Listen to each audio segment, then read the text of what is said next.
Damai sejahtera Allah yang melampaui segala akal, itulah yang memelihara hati dan pikiranmu di dalam Kristus Yesus Tuhan kita. Ibu bapa, saudara-saudariku yang dikasihi Tuhan Kristus, marilah kita sejenak mendengarkan firman Tuhan pada Minggu Kantate, tertulis dari kitab Wahyu 12 ayat 10 sampai 12. Demikian bunyinya. Nyanyian kemenangan. Dan aku mendengar suara yang nyaring di sorga berkata, sekarang telah tiba keselamatan dan kuasa dan pemerintahan Allah kita, dan kekuasaan Dia yang diurapinya. Kekuasaan Dia yang diurapinya, karena telah dilemparkan ke bawah pendakwa saudara-saudara kita, yang mendakwa mereka siang dan malam di hadapan Allah kita, dan mereka mengalahkan Dia oleh darah anak domba dan oleh perkataan kesaksian mereka, karena mereka tidak mengasihi nyawa mereka sampai ke dalam maut. Karena itu bersukacitalah, hai sorga, dan hai kamu sekalian yang diam di dalamnya. Celakalah kamu, hai bumi dan laut, karena iblis telah turun kepadamu dalam geramnya yang dahsyat, karena ia tahu bahwa waktunya sudah singkat. Demikian bunyinya. Saudara-saudara yang dikasihi Tuhan Kristus, dalam suatu pertandingan, tentu semua orang ingin menjadi pemenang, bukan? Ketika menang, tentu akan membuat sukacita yang sangat besar. Dalam nats ini juga diberitahukan bahwa Yesus adalah pemenang sejati yang akan mengalahkan musuh-musuhnya. Kemenangannya lah yang akan membuat jemaatnya pasti bersukacita. Kitab Wahyu ini merupakan kitab yang berisikan penglihatan, lambang, tanda, bilangan, serta hal-hal yang berkaitan dengan pengajaran Tuhan di hari yang akan datang. Selama di dunia ini, iblis tetap berkuasa untuk menggoda manusia supaya jatuh ke dalam perangkapnya, yaitu menjauhkan manusia dari Tuhan, supaya manusia itu tidak percaya akan keselamatan yang telah diberikan Kristus Yesus melalui pengorbanannya di kayu salib. Iblis akan tetap menghalangi orang-orang percaya supaya tidak percaya akan Tuhan. Tetapi iblis tidak akan pernah bisa menghalangi kedatangan juru selamat kita. Iblis yang ingin menghambat itu digambarkan sebagai naga yang ingin menghambat kelahiran anak dari seorang perempuan, dengan maksud akan menelan anak itu ketika ia lahir. Tetapi ketika anak itu lahir, yaitu anak yang akan menggembalakan semua bangsa dengan gadah dan besi, ia dirampas dan dibawa lari ke tahta Allah yang Maha Kuasa itu. Artinya, tidak akan pernah ada yang bisa menghalangi rencana Tuhan, sebab ia penuh dengan kuasa atas segala sesuatu. Oleh karena itu, saudaraku, nats khotbah kita saat ini mengajak kita semua untuk melihat kemenangan Kristus yang disaksikan Yohanes melalui penglihatannya dari surga tentang kemenangannya yang berkata, pertama, sekarang telah tiba keselamatan dan kuasa dan pemerintahan Allah kita dan kekuasaan Dia yang diurapinya. Kedua, mereka dikalahkan Dia oleh darah anak domba dan oleh perkataan kesaksian mereka. Tiga, telah dikalahkannya iblis dan dilemparkannya mereka ke dalam celaka melalui darah anak domba. Sahabatku, suara tersebut suatu pemberitahuan kemenangan Kristus mengalahkan musuh-musuh Kristus. Kristus adalah pemenang di akhir segalanya. Karena pada masa itu, jemaat mula-mula termasuk ketujuh jemaat, yakni Efesus, Smyrna, Pergamus, Tiatira, Sardes, Philadelphia, dan Laodikia mengalami pergumulan dari orang-orang yang di sekitar mereka, yaitu orang-orang yang tidak percaya Tuhan. Mereka yang ingin orang-orang percaya itu menjauh dari Tuhan. Demikian juga Yohanes turut mengalami penderitaan ketika ia juga dibuang ke suatu pulau yang bernama Patmos. Nats inilah menjadi jawaban atau pengharapan kepada jemaat Tuhan yang sedang mengalami penderitaan saat itu, yaitu suatu pengharapan yang indah yang mengatakan bahwa Yesus akan mengalahkan semua musuhnya di dunia ini. Suara yang didengar oleh Yesus tersebut akan tergenapi atau terjadi pada waktunya. Itulah janji Tuhan yang kita imani dan kita percayai. Saudara-saudariku yang dikasihi Tuhan Yesus Kristus, yang pertama, melalui nubuatan ini kita semakin diarahkan kepada kemenangan yang diperoleh Kristus dan orang-orang yang percaya kepadanya supaya tetap mempertahankan iman dan supaya tidak tetap hidup di dalam ketakutan atau kekhawatiran. Karena kemenangan Kristus adalah juga kemenangan para pengikutnya, sehingga memberikan kekuatan kepada orang yang mengalami penderitaan dan tetap setia kepada Tuhan dan bertahan untuk bersaksi akan Kristus Yesus.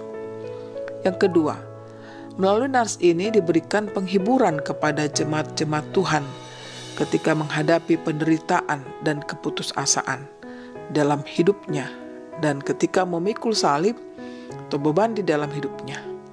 Dan satu hal yang paling penting yaitu kemenangan Kristus akan tetap nyata. Penderitaan akan segera berlalu dan kita terlepas dari penderitaan itu. Yang ketiga, melalui nats ini juga diajak supaya bertekun berharap kepada Tuhan ketika di dalam penderitaan dan jangan putus asa, sebab Tuhanlah yang akan berperang pada akhirnya mengalahkan musuh-musuh tersebut. Demikianlah nats ini memberi kekuatan dan penghiburan kepada kita supaya tetap berharap kepada Tuhan dan setia akan iman kita kepada Yesus Kristus Tuhan dan Juru Selamat. Saudara-saudariku yang dikasihi Tuhan Yesus Kristus, hingga saat ini iblis tetap bekerja untuk menggoyangkan iman kita kepada Yesus Kristus. Melalui apa? Tentu melalui penderitaan yang kita hadapi. Apakah itu datang dari orang yang tidak seiman dengan kita, yang menganggap kita kafir sehingga tidak mengizinkan rumah ibadah kita itu kita bangun atau kita tempati. Demikian juga kita bisa terjadi dengan orang yang di sekitar kita seiman, bahkan mereka iri, dengki, cemburu akan kesetiaan kita mengikuti dia. Lalu hubungan dengan kemajuan teknologi juga bisa menjadi berhala tanda kutip di dunia modern ini. Terlebih saat ini kita sedang menghadapi pandemi COVID-19 yang merupakan suatu penderitaan yang sangat kejam yang memakan banyak korban di seluruh dunia. Hingga pada saat ini dan belum ada kepastian kapan semua ini akan berakhir. Masih ada diprediksikan kira-kira bulan 6 atau 7. Tapi ya tergantung juga dengan kita semuanya. Bagaimana kita satu hati memutus mata rantai pandemi COVID-19 itu. Dampaknya bukan hanya masalah penularan COVID-19, tetapi terimbas, saudaraku, dengan kehidupan ekonomi yang semakin terpuruk. Kehidupan sosial juga terganggu sekali, termasuk urusan politik di Indonesia khususnya, yang seyogyanya ada pemilihan kepala daerah, wali kota dalam bulan yang dekat ini. Namun haruslah diundur pelaksanaannya karena masih terjadi COVID-19 ini. Demikian juga kehidupan beragama terganggu, bahwa belum bisa untuk beribadah di rumah ibadah masing-masing. Saudaraku, semua ini harus berkorban. Seluruh umat, termasuk bangsa Indonesia, harus berkorban bersama-sama memutus mata rantai pandemi COVID-19 ini.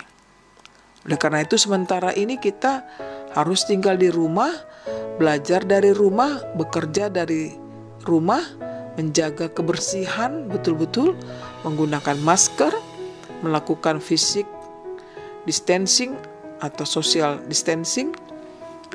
Keadaan yang seperti inilah salah satu yang mungkin akan membuat kita akan bisa mengganggu atau jauh dari Tuhan bila prediksi itu tidak tepat, bila masih lagi berlanjut lama. Saudaraku, namun satu hal yang selalu harus kita ingat, yaitu bahwa Tuhan akan tetap hadir dalam hidup kita seberat apapun pergumulan yang kita hadapi. Saya kutip satu ayat dari 1 Korintus 10 ayat 13, dikatakan, pencobaan-pencobaan yang kamu alami adalah pencobaan-pencobaan biasa yang tidak melebihi kekuatan manusia. Sebab Allah setia dan karena itu Ia tidak akan membiarkan kamu dicobai melampaui kekuatanmu. Pada waktu kamu dicobai, Ia akan memberikan kepadamu jalan keluar sehingga kamu dapat menanggungnya. Saudaraku, kemenangan yang diperoleh Kristus itu adalah juga kemenangan kita, para pengikutnya yang percaya kepadanya. Ada jaminan diberikan Tuhan kepada kita, yaitu jaminan keselamatan yang dijanjikan oleh Juru Selamat. Jaminan keselamatan itulah yang menjadi pengharapan kita di dalam hidup ini. Kita tetap bertahan dalam iman kita ketika di dalam penderitaan, pergumulan, dan kesesakan, karena kita berpengharapan akan memperoleh kemenangan itu. Dan melalui nubuatan Yohanes ini, yaitu suara yang ia dengar dari surga yang menegaskan kemenangan Kristus yang mengalahkan musuh, akan dinyatakan di hari penghakiman. Dan kemenangan itu diperoleh melalui darah anak domba Allah. Oleh karena itu, hendaklah kita tetap setia sampai mati, sehingga Tuhan akan mengaruniakan mahkota kehidupan. Kita bisa baca dari Wahyu 2 ayat 10. Saudara-saudariku yang dikasihi Tuhan Yesus Kristus, sebagaimana kabar baik, yaitu suara kemenangan Kristus yang didengar oleh Yohanes dari surga itu, patut membuat kita untuk semakin bersyukur, sebab Tuhan ternyata selalu menyertai kita. Kemenangannya merupakan sukacita besar bagi kita. Oleh karena itu, di Minggu Kantate ini, dalam topik Minggu, berbicara tentang menyanyikan keselamatan dari Tuhan. Marilah, saudaraku, kita bersama-sama menyanyikan keselamatan yang daripada Tuhan kita. Keselamatan dan kuasa dari Tuhan itu pasti terjadi untuk orang-orang yang percaya kepadanya. Sementara itu, Tuhan juga mengalahkan, memusnahkan, menghancurkan orang-orang yang melakukan kejahatan kepada umatnya. Oleh karena itu, tidak ada alasan bagi kita lagi untuk tidak bersuka cita menyambut keselamatan Tuhan itu. Di pandemi COVID-19 akan segera berlalu, itu pertanda betapa Tuhan bekerja untuk keselamatan umat yang dikasihinya. Dengan kita berkantate, maka kita merasakan, menikmati kemenangan dari Tuhan yang adalah si pemberi keselamatan itu. Marilah kita berkantatelah kita melalui cara hidup kita yang benar bagi Tuhan saja. Amin. Mari kita berdoa. Terima kasih Tuhan buat firman-Mu yang mengingatkan kami betapa keselamatan itu telah Engkau sediakan bagi kami, di mana Tuhan Yesus Kristus datang ke dunia untuk menyelamatkan kehidupan kami. Tuhan, ajar kami untuk mengimaninya, dan ketika kami menghadapi penderitaan di tengah-tengah dunia ini, apalagi situasi COVID-19 ini, mampukanlah kami mengingat pengorbanan-Mu itu, dan Kau anugerahkan bagi kami keselamatan yang kekal, sehingga kami mampu untuk berkantate dalam kehidupan kami, bahwa Kristus telah memberikan keselamatan itu bagi kami. Tuhan, ajar kami untuk mengimani segenap hati kami akan karya keselamatan-Mu yang telah Kau sediakan bagi kami. Amin.